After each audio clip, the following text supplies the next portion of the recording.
ఇది ఒకటి ఇది వేసిర్రు పబ్లిక్ నోటీస్ అని చెప్పి, this land consist of survey number 45, 46, 47 అటు Yousufguda Telangana state housing board integrated housing scheme layout open space అని చెప్పి ఒక బోర్డు పాతిరు. అంటే ఇది కూడా రీసెంట్గా పాతినటువంటి బోర్డు అని చెప్పి చెప్తా ఉన్నారు. ఇది రీసెంట్గా బోర్డు పాతి నిన్న ఒక లేడీ ఒక అధికారి వచ్చి వీళ్ళందరి మీద కేసులు వేసిరట. కేసులు వేసి ఎఫ్ఐఆర్ చేసి వీళ్ళందరినీ లాక్కపోండి అని చెప్పి మాట్లాడుతూ ఉన్నదట.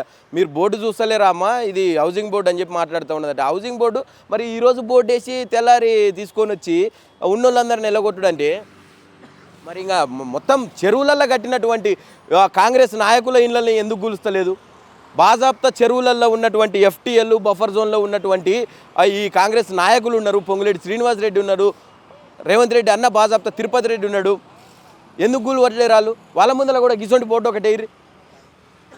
ఇది ఒకటి హైడ్రాది అని చెప్పి ఒక బోర్డు వేయరు. కూడా హైడ్రా సింబల్ కూడా వేసి protected by Hydraa Telangana government అని చెప్పి వేసిండ్రు. ప్రొటెక్ట్ చేస్తున్నదా వీళ్ళని హింసిస్తూ ఉన్నదా ఈ హైడ్రా?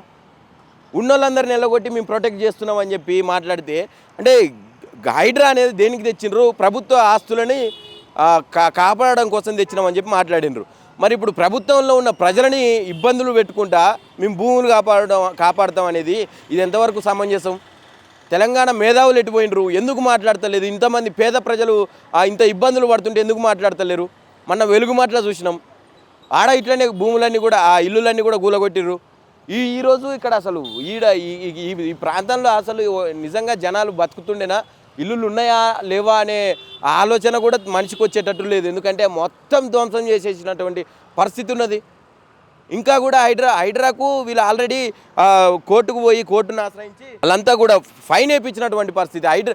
కోర్టే డైరెక్ట్ మీరు ఇది తప్పు చేస్తున్నారు, ఇదంతా కూడా ప్రైవేట్ ల్యాండ్ అని చెప్పి దీంట్లో ఈ హైడ్రాకు ఫైన్ వేసిందట 50,000 రూపాయలు. మరి ఫైన్ వేసినాక కూడా ఇంకా హైడ్రాకి ఏం పనిడా? ఇంకా హైడ్రానే వచ్చి బాజాప్తా ఈ ఫెన్సింగ్ అంతా కూడా ఈ చుట్టూ ఎవరిని రానియకుండా ఫెన్సింగ్ వేసినటువంటి పరిస్థితి. అంటే మరి తెలంగాణ రాష్ట్రంలో ఏం జరుగుతూ ఉన్నది? కోర్టుకు సంబంధించినటువంటి ఆర్డర్లను కూడా ఉల్లంఘిస్తూ పరిపాలన కొనసాగిస్తూ ఉన్నటువంటి రేవంత్ రెడ్డిని నిజంగా ఏమనుకోవాలి? ఆయనే చెప్తా ఉన్నాడు నేను హిట్లర్ని అని చెప్పి, హిట్లర్ని ఇన్స్పిరేషన్గా తీసుకున్నా అని చెప్పి. నిజంగా హిట్లర్ లెక్కనే చేస్తూ ఉన్నాడు. మరి తెలంగాణ ప్రజలు ఆలోచించాలి, మార్పు మార్పు మార్పు అని చెప్పి తీసుకొని వచ్చిండ్రు.